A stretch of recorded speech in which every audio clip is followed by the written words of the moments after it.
we will not be deterred from performing our mandate, from continuing exercises with our like-minded partners.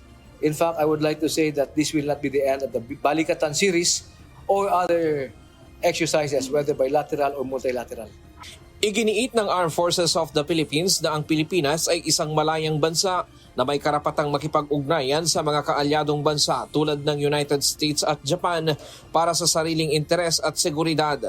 Ayon kay Rear Admiral Roy Vincent Trinidad, ang balikatan at iba pang military exercises ay bahagi ng modernisasyon at pagpapalakas ng AFP. Layunin nito na gawing mas handa at mas malakas ang sandataang lakas ng bansa at hindi laban sa kahit anong bansa. Giit niya, ito ay para sa proteksyon ng teritoryo ng Pilipinas. Ayon kay Trinidad, ang pagsasanay ay hindi laban sa kahit anong bansa. Ito ay para lamang sa depensa at sa pagprotekta sa karapatan ng Pilipinas sa sarili nitong teritoryo.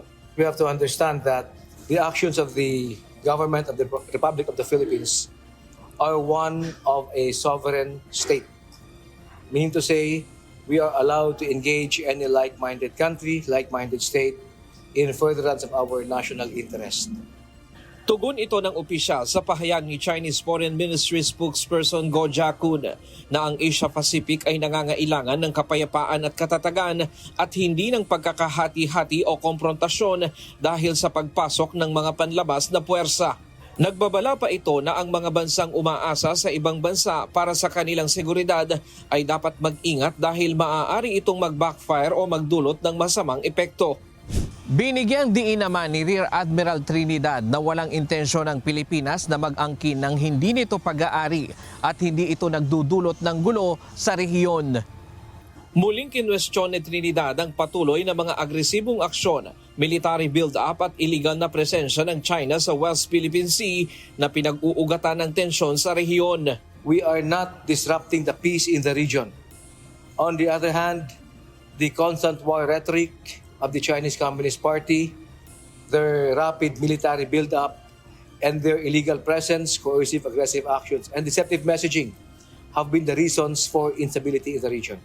Samantala, malugod na tinanggap ng Department of National Defense ang resulta ng review ng 3 Principles of Transfer of Defense Equipment and Technology ng Japan.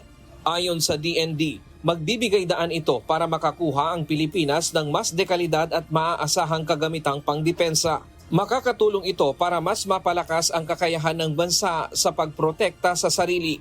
Ayon kay Defense Secretary Gilberto Chodoro Jr., makatutulong ang mas pinalakas na ugnayan ng Pilipinas at Japan, hindi lamang sa seguridad ng bansa, kundi pati sa pagpapanatili ng kapayapaan sa rehiyon.